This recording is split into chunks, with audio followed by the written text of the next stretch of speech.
क्या आपने कभी सोचा है कि हमें पसीना क्यों आता है? गर्मी में, कसरत के बाद या कभी कभी तो बिना किसी वजह के भी हमारे शरीर से पसीना निकलने लगता है। ये सिर्फ पानी नहीं बल्कि हमारे शरीर का एक बहुत ही जरूरी सुरक्षा तंत्र है। ये पसीना आखिर है क्या? पसीना हमारे शरीर से निकलने वाला एक तरल पदार्थ है जिसमें मुख्य रूप से पानी, थोड़ा नमक और कुछ दूसरे मिनरल्स होते हैं। हमारे पूरे शरीर में लाखों छोटी छोटी पसीने की ग्रंथियां होती हैं जो इस पसीने को बनाती हैं। जब हमें पसीना आता है तो ये इन्हीं ग्रंथियों से निकलकर हमारी त्वचा की सतह पर आ जाता है। पसीना आने का सबसे मुख्य कारण है हमारे शरीर को ठंडा रखना। हमारा शरीर एक निश्चित तापमान पर काम करता है जिसे कोर बॉडी टेम्परेचर कहते हैं। जब यह तापमान बढ़ने लगता है, चाहे वो गर्मी की वजह से हो, कसरत करने से हो या बुखार की वजह से, तो हमारा दिमाग पसीने की ग्रंथियों को एक्टिवेट कर देता है। जैसे ही पसीना हमारी त्वचा पर आता है, यह भाप बनकर उड़ने लगता है। इस प्रक्रिया को वाष्पीकरण कहते हैं। जब पसीना वाष्पित होता है तो ये हमारी त्वचा से गर्मी को सोख लेता है और उसे अपने साथ ले जाता है, जिससे हमारे शरीर का तापमान कम होता है और हमें ठंडा महसूस होता है। यह बिल्कुल वैसा ही है जैसा आप गीले कपड़े को धूप में सुखाते हैं तो पानी सूखने के साथ साथ कपड़ा भी ठंडा हो जाता है। शरीर को ठंडा रखने के अलावा भी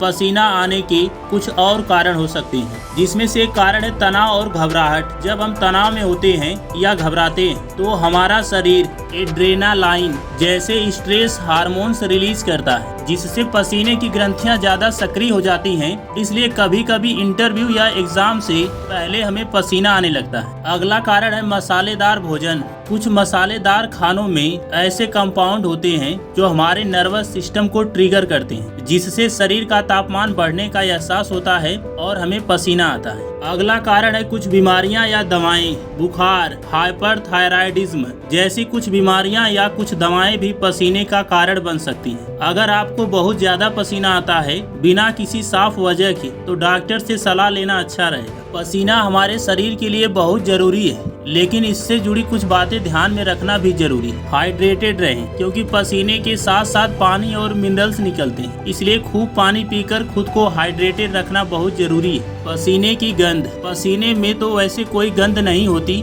लेकिन जब ये हमारी त्वचा पर मौजूद बैक्टीरिया के संपर्क में आता है तो गंध पैदा हो सकती है। अच्छी साफ सफाई रखने से इसे कंट्रोल किया जा सकता है। डिओडोरेंट और एंटीपर्सिपिरेंट। डिओडोरेंट गंध को छुपाते हैं, जबकि एंटीपर्सिपिरेंट पसीने की ग्रंथियों को अस्थायी रूप से ब्लॉक करके पसीना कम करते हैं। तो अगली बार जब आपको पसीना आए तो याद रखिएगा कि ये सिर्फ एक सामान्य शारीरिक प्रक्रिया नहीं है, बल्कि आपके शरीर का एक स्मार्ट तरीका है आपको सुरक्षित और स्वस्थ रखने का। ये एक प्राकृतिक एसी की तरह काम करता है। उम्मीद है आपको ये जानकारी पसंद आई होगी। अगर आपके मन में कोई सवाल है तो कमेंट में पूछें। इस वीडियो को लाइक और शेयर करना न भूलें।